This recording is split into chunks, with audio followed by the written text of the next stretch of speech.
Galera, tudo bem? Vamos para mais uma resolução de uma prova da OAB. Agora, dessa vez, nós vamos pegar o exame 38.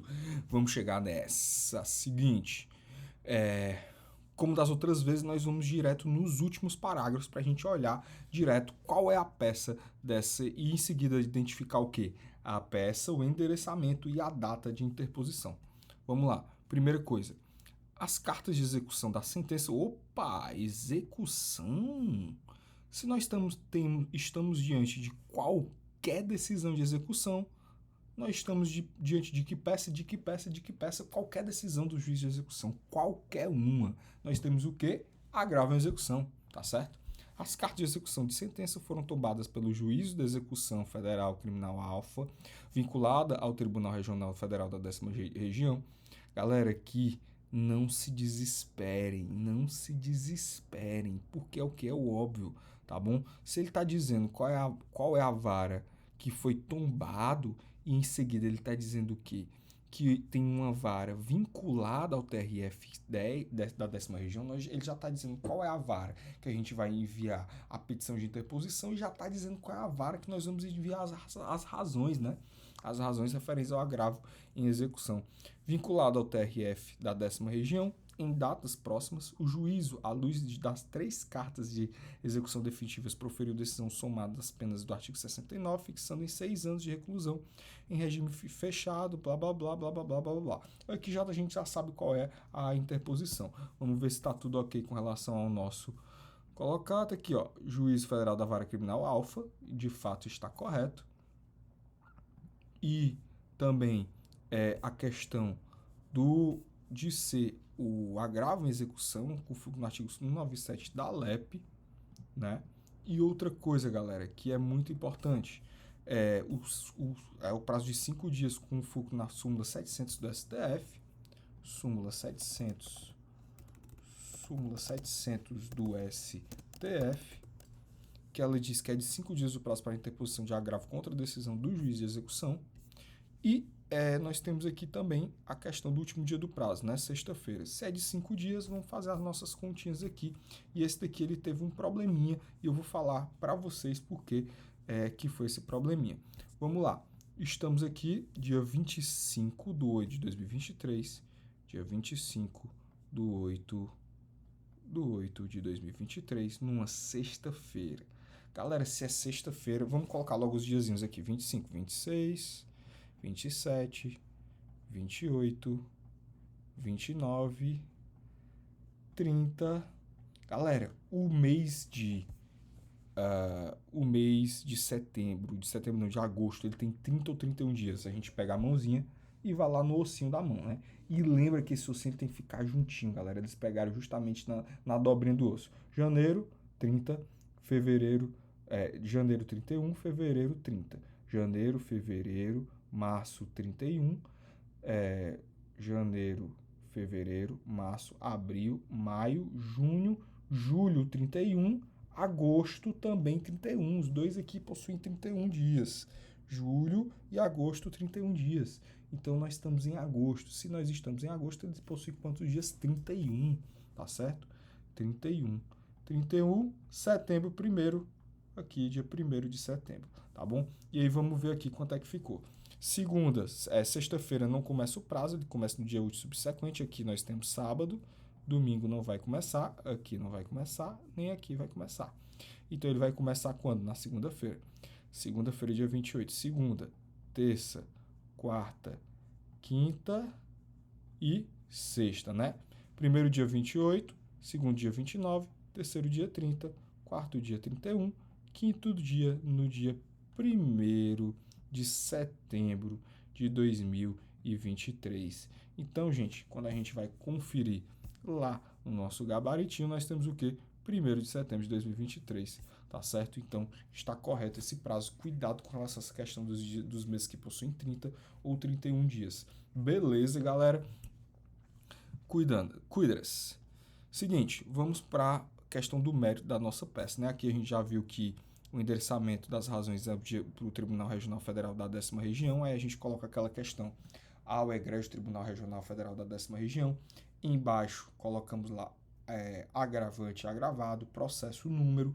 Em seguida, nós colocamos ao egrégio tribunal, colenda turma ou doutos ministros, né?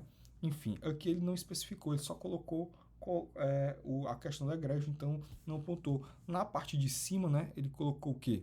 Como foi que ele colocou aqui no espelho? Não especificou também, né? Deposição, respectivas razões dirigidas, não falou com relação a essa questão, então a gente poderia colocar aí colendo, né? Enfim, bota aí egrégio. Bora lá. Vamos se preocupar com o que realmente diz respeito aos pontos. Marieta, funcionária pública do Instituto Nacional de Seguridade Social, né? E aqui atrás, se ele não dissesse aqui qual era o juízo, nós observaríamos que seria um juízo o que federal, Justiça Federal, e aí ele já começa o juízo de execução penal da vara federal, tá certo? Se ele já começa na vara federal, em seguida as razões vão para o quê? Para o Tribunal Regional Federal, TRF. Foi condenada pela infração do artigo 313-A do Código Penal a uma pena de 2 anos de reclusão e 10 dias multa, em regime aberto, tá? Substituída por 2 penas restritivas de direitos, porque no dia 10 de 10 de 2017 inseriu nos sistemas informados do INSS informações fraudulentas consistentes em vínculos empregatícios fáceis, o que ensejou a concessão de benefícios previdenciários indevido em favor de Joana, com prejuízo ao erário de R$75 mil. Marieta também foi condenada em idêntica pena em outro processo por infração no mesmo artigo do Código Penal, porque em 15 de nove de 2017, valendo-se do mesmo modo operandi, concedeu benefício previdenciário indevido em favor de Luísa, outra pessoa, Joana, depois Luísa, gerando prejuízo ao erário no montante de R$81 mil. Ainda Marieta foi condenada a um terceiro processo por infração no mesmo artigo 313-A do Código Penal, consoante ao mesmo modus operandi, e com a aplicação da mesma pena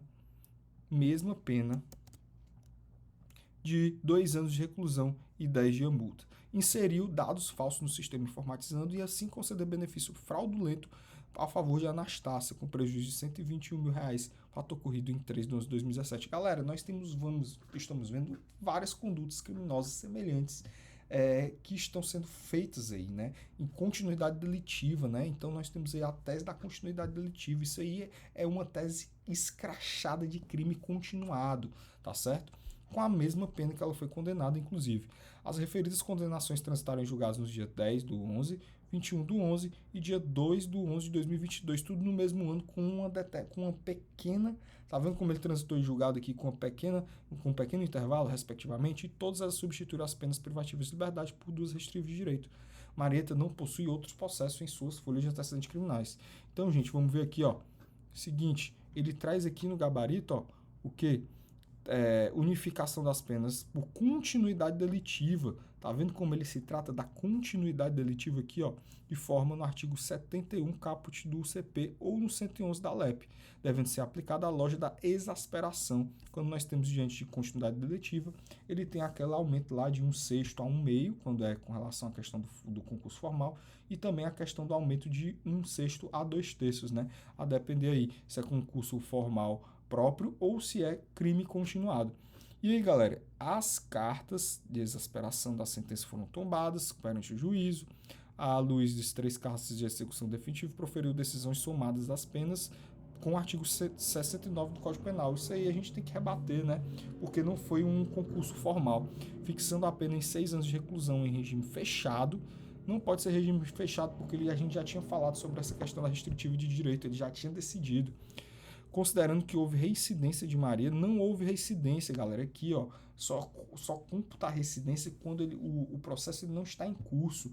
Não conta a reincidência de trânsito em julgado de processo já em curso. Se o processo já está em curso, já se iniciou, então o que acontece? Não vai ser contado esse trânsito em julgado para fins de reincidência, a não ser que ela tivesse sido condenada e em seguida tivesse praticado novamente o crime com a data posterior ao do trânsito em julgado.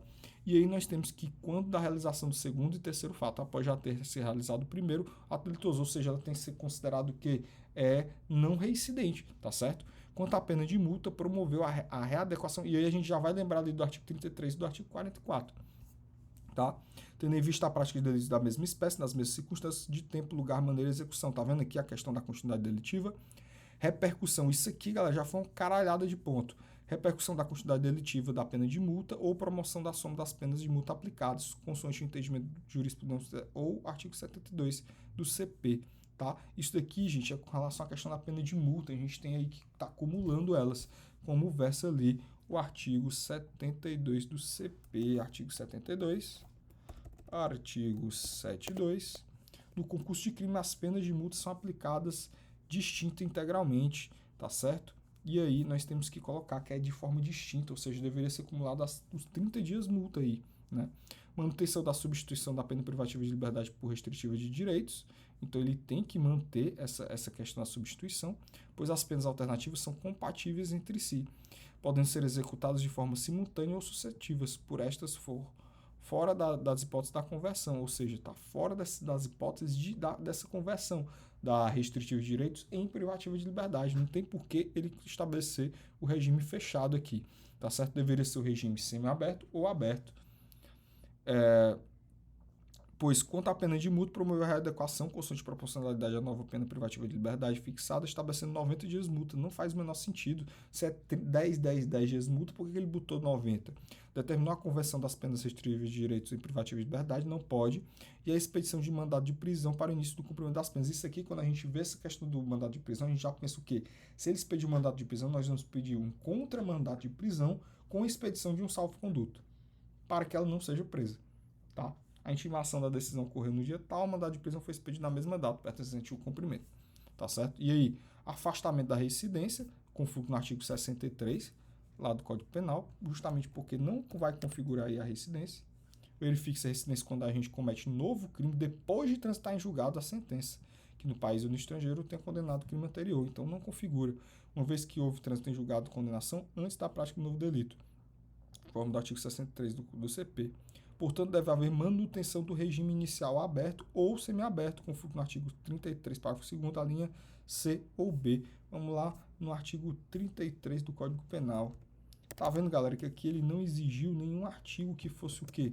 Que fosse fora do Código Penal. Ele trouxe as hipóteses da LEP, mas não de forma obrigatória. Parágrafo 2º, penas privativas de liberdade, C, B ou C, que é com relação aos 8 anos, né?